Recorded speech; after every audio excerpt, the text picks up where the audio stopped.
M0FXB, welcome to my channel. G1LRO and the Universal Radio Controller or AIOC device can now be an Allstar node. There's no soldering involved. You will need a Raspberry Pi and a couple of SD cards, and there's some firmware modifications that you need to do. So scrolling up, the first thing I recommend you do is go to the Raspberry Pi image, and there'll be a link in the description.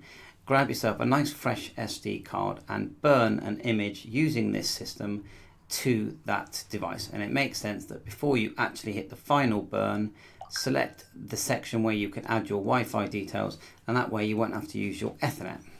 So once you've burnt that image, you can then put the device into your, or should I say the SD card, into your Raspberry Pi and just start running these commands.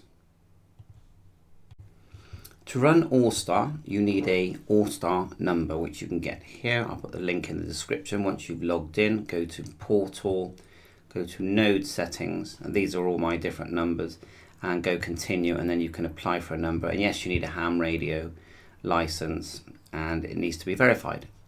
The next thing you're going to do is go over to HAMVOIP. These are the people that wrote the software that runs the whole Allstar system. So scroll down here, and I'll show you a complete video doing this and configuring, but scroll down about 50%. There it is there, and the top one is an Allstar image. Click download, and then you're going to burn that to the micro SD card using a program like the one we just used earlier to load Raspbian or Balena, Win32, that kind of burning image program. The Raspberry Pi that I get, I tend to buy them used. They're about £25 Raspberry Pi 3B, but you might have a different one lying around, or just buy one used. There's many on eBay. Brand new, I think maybe £35. Very handy thing to have for ham radio experiments. The other program you could download is PUTTY, which allows you to configure your settings in Allstar. I like to use WNSCP as well, because you can go into the SD card and make alterations. This is where you download the Raspberry Imager software. Open the software up. At the beginning here it says choose device, so you click choose device, and we are using a Raspberry Pi 3B, so you go up and down till you find the one you've got. You can see there's quite a few choices there. 3B, which does include Wi-Fi. Then the operating system, select that, and the one that's recommended is this one here, Raspberry Pi OS Legacy 32-bit. That's the one that Mark has recommended. Click that. Choose the actual SD card that you've plugged into your PC using a adapter, USB to micro SD card. Then go next. Now you want to edit the settings here because this is where you can add your Wi-Fi. Otherwise you can plug it straight into your routing cable, you know, your Ethernet cable. So when I click edit, you'll start to see what I've got. You've got the username. Just have a close look. It worked for me. Password that you have decided, and you're going to need to remember the password. And configure the wireless LAN. That's your router at home. And we've got, you know, show password, hide password. I'm not going to show you mine, but and that you can select GB Europe. Oops, just change that to a different part of the world. But yeah, choose your part of the world. Quite a long list. And that's it. And then click save. So when you go would you like to apply OS customization settings, click yes. Okay, you don't want a blank one. And then it will say all existing data will be erased. Do you want to continue? And click yes. And then it just burns it. And once it's ready, we're going to grab it and put it into our Raspberry Pi.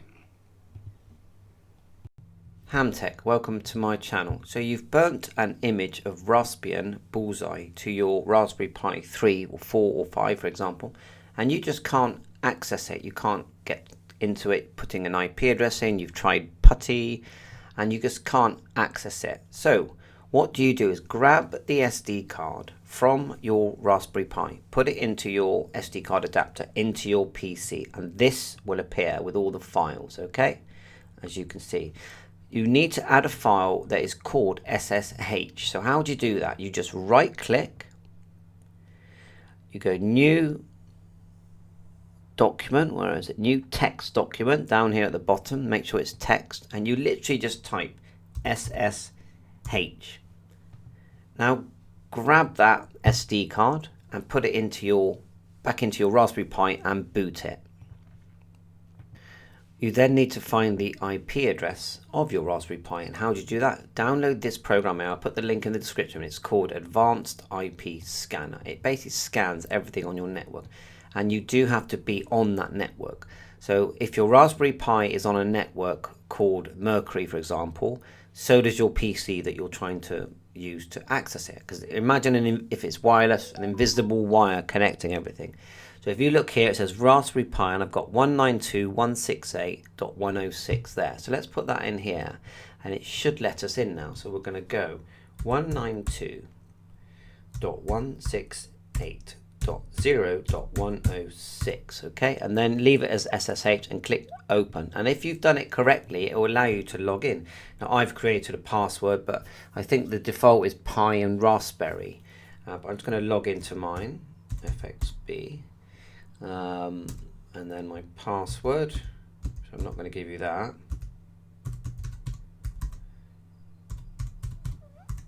And note that when you do type that, you don't even see it. So the next thing you're going to type is this, sudo. Now remember, I'm not an expert. I'm literally learning in front of you. And so I really recommend you just dive in and learn stuff, even if you know zero about it. Just do it. Right, sudo raspberry config, enter, ta-da! Now, we are now in sort of a configuration, and there's so many things that you can configure in this, but what we're interested in is allowing VNC, because there's a program called VNC Viewer, which allows us, using our Windows computer or our phones, I think, to view the screen of our Raspberry Pi without having to plug a screen in, because that can be a pain in the neck. I mean, there's so many options here. Look at it: configure, system settings, display, connect to peripherals. I advise you just sit there and just look at all this different stuff, and you can update as well. Look, we're not going to do that now, but go down. You do have to make sure you click it, otherwise it won't let you go there. Just the arrows on your keyboard. Go down to, let's have a look now. Let's try configure, advanced settings. Enter. Actually, no, I'm wrong. I think it's interface options. So number 3, enter. And look, VNC. And we could, in this bit, we can actually enable SSH, but we've already done that. SSH just means you're going to be able to link in to your Raspberry Pi, via a PC. That's now my take on it. So go down to 13, hit enter, and then you want to click. So would you like to VNC server to be enabled? You go yes. Go to the left arrow, yes. Okay. And that's it. Click OK. It's enabled. You don't even have to close this window. Now you're gonna download VNC Viewer. I'm gonna put the links into the description. So let's just open mine up. VNC Viewer. And that's what it looks like. So we put in the same IP address that we just used. We don't even have to close anything else. 192.168.0.106, and then connect. And if it's good, you will get this kind of message. Okay. Move that out of the way. I'm using a Raspberry Pi 3B in this at the moment. And then you just go continue. And then I'm going to have to put in my password, username and password that I set up when I first loaded my Raspbian image. And then I'm going to tell it to remember and click OK. And ta-da! We now have the desktop here of our Raspberry Pi. How cool is that? And if you've got a real fast one like a Raspberry Pi 5, you can do so many, it's just good. But this 3 is not too bad. If I click Explorer, that'll boot, and then you can see we've got Bluetooth device, Wi-Fi, we've got speaker control, volume control should I say. Updates are available, yes.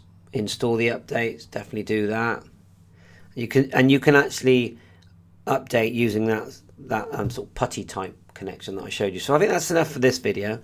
But this is going to allow you to start having lots of fun with your Raspberry Pis. Thanks for watching my HamTech channel. Bye for now, all the best. Okay, so we are on our Raspberry Pi. We're going to open a terminal here. Start running the commands that we're seeing here on the left. And it does say enter one line at a time. Can I copy? Let's try. If it allows me, copy. Paste. And then we'll go enter. We get all that. And then we'll do the next one. Copy. Paste. And the last one. Copy. Paste. Enter.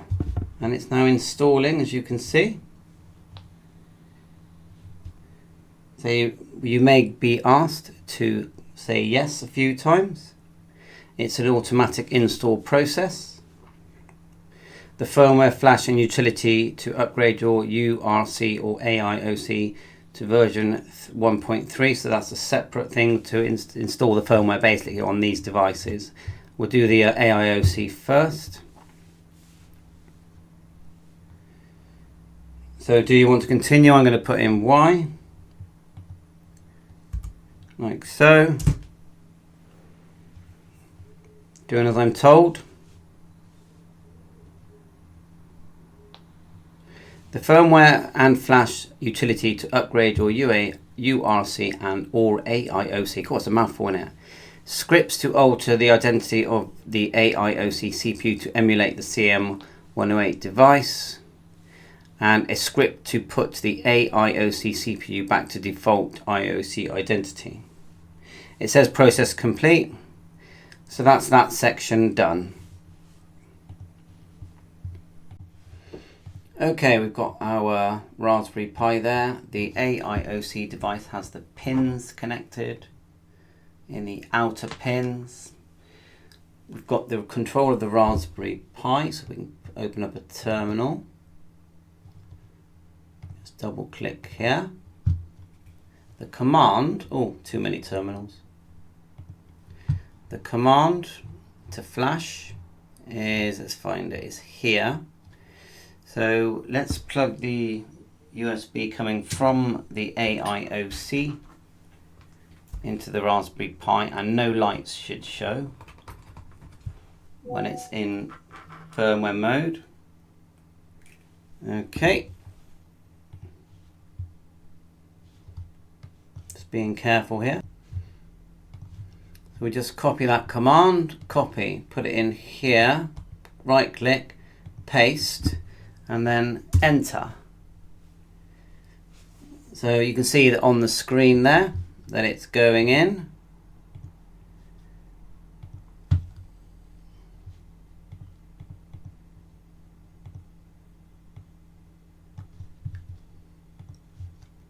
Once that's done, we need to just disconnect it because it will just keep redoing it. It counts down, then it redoes it.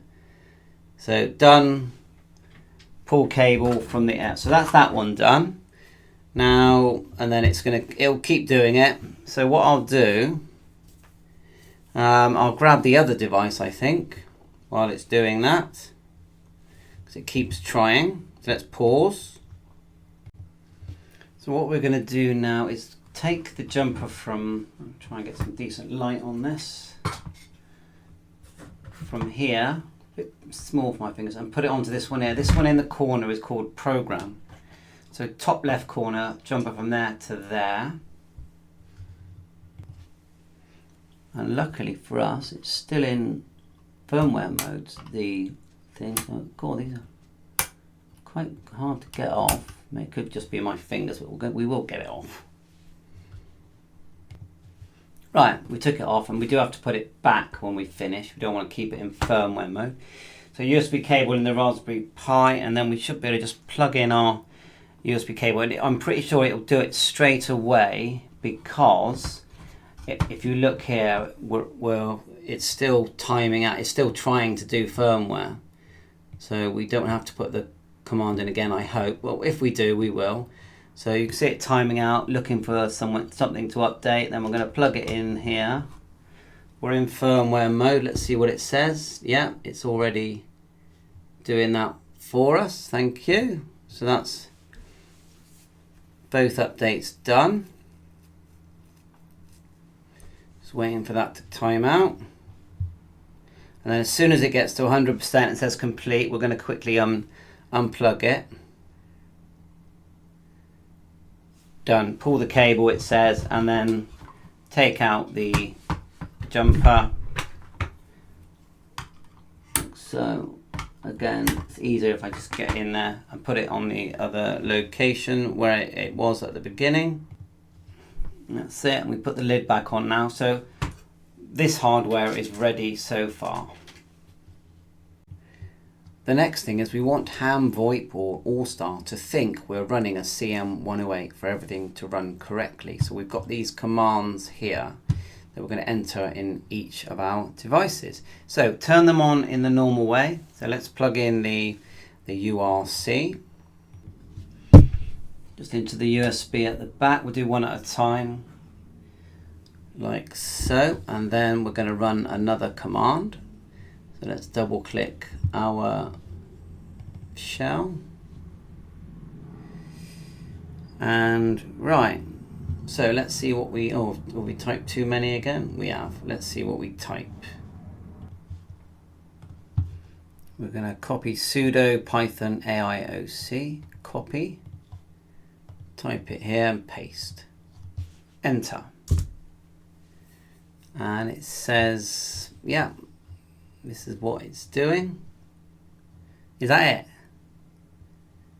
it? Okay, the AIOC or URC is now configured. Verify this by unplugging and replugging in the AIOC or URC from the Pi, and then run lsub command to list devices. You should see C media adapter. Okay, let's just do it. And then we'll do the other one. Go like so, plug it in. I mean, I don't do Linux, so, you know, I'd rather copy and paste it. Here it is here. Copy. Paste. And is that correct? Bus 00 looks a bit different, but some of it's there. I'm sure Mark will see this and let me know if any changes need doing. So that's that. Let's do the other one. We'll just close it completely. Double click. You don't have to double. You only have to click once. Why do I keep doing that? Anyway, let's go back to that command. Copy. Paste. Enter. Is that the right one, or do I have to go further back? Yeah, I think I have to go further back, don't I? La la la. No, that's done. With the AIOC plugged into the Pi with lights on. Oh no, that's correct. And then it says done. And I could try that LSB command again. I'll do it so that Mark can see what happens.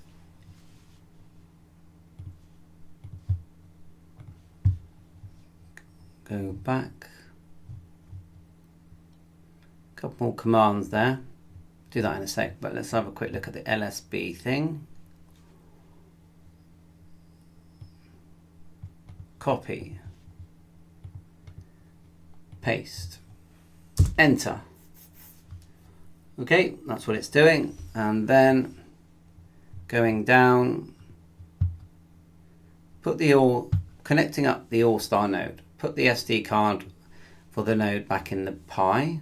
The Allstar, that's the card that's been configured with Allstar. Connect the AIOC or URC to one of the USB ports. plug the AIOC into the HD or connect the radio using the URC using for TX and RX audio and PTT in whatever way works for the radio. Boot up Allstar. Run the simple USB tune menu to set the audio, which I can do that with PUTTY. To make transmit and carrier sense work in the correct way, make the following changes in the simple USB conf file as discussed in the HAMVOIP. So that's the USB invert, yeah. So these are some commands that we'll probably do in PUTTY. So really, we're ready to go. Okay, the next thing is to download PUTTY, and you can use Advanced IP Scanner to find your IP address. And so we go to PUTTY, P-U-T-T-Y, download that. It looks like this. Put the IP address in here, 192.168.0.111, and it's all the 2s. And then the username is always root, but the password will be whatever you've set. And we go into this window. Okay, now go down to number 12 and click run. And we can start configuring our audio. Now you need to make sure that if you look here on the left, it's got I, J and L. They need to be on low, USB invert and no. So to change them, you just say you want to select I, you just go I, enter, and it actually changes it to high. Look, it's gone to high now, and it's okay. Now if we go back to I again, I, enter, it changes it back to low, which is what we want. Then you've got J, so if you go J, you want it to be USB invert, so you select number 3, then enter. Okay, and then it looks like the L was set to no, and that was fine.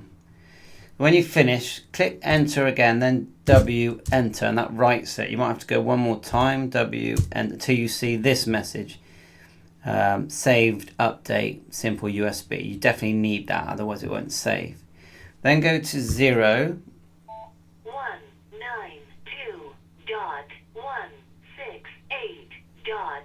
You can see it's calling out the IP address. 111 node 53901. And that's the radio that I'm holding. Let's see if we can get the camera back on.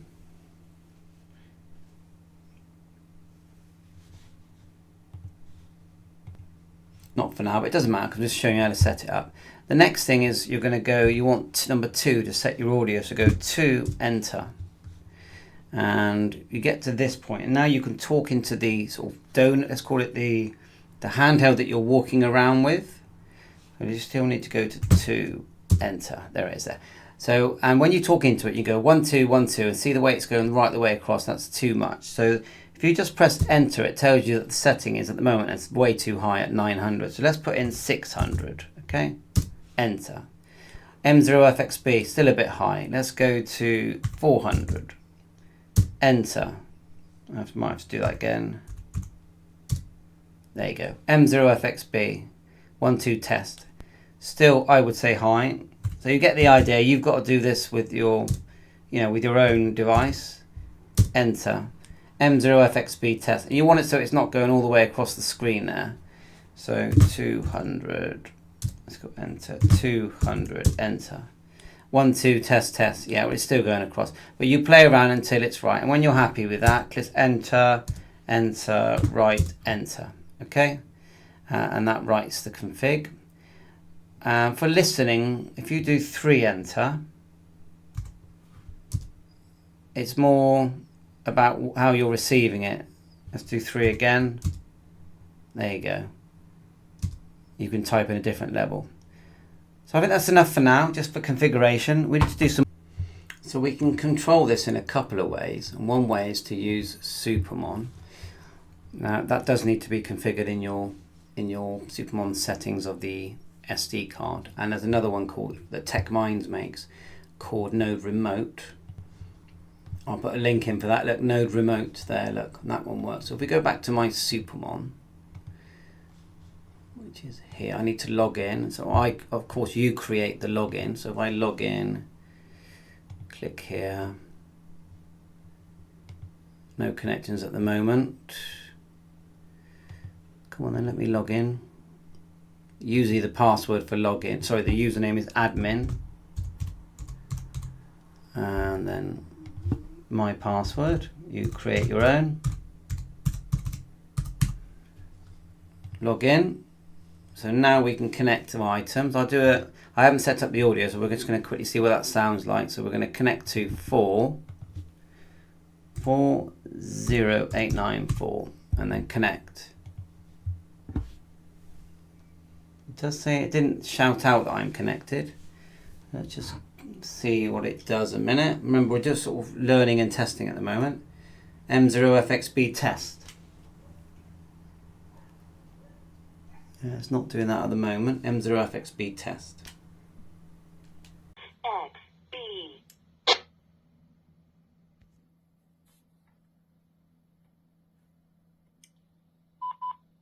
Node 41522 disconnected. Node 41522 connected to node 53901. Loaded onto this device. So once you've got it configured, and really this is just a demonstration of it working, you can then walk around with any radio and the UVK5 and other budget twin pin devices will act as a node. So I'm just going to have to grab this while I just call in for a Contax One hubnet at the moment. So I just grab it. M0FXB calling for an audio check. Let's try again. M0FXB calling for an audio check. M0FXB calling for an audio check. M0FXB calling for an audio check. Right, see the way it is experimental and in development mode. M0FXB, Mike Whiskey 7, NSH returning, yeah, yourself, guys. Now at the moment I'm setting the volume on the Kenwood to trigger the AIOC acting as an Allstar connection, or CM108. Oh, thanks very much. Hopefully I'm just doing some tests here. Thanks very much. Thanks very much. 7.3, all the best. So you've just got to get the volume right. Thanks very much. 7.3, all the best. There you are. A couple of goes there and then it works. So it's just in test stages at the moment. Thanks for watching.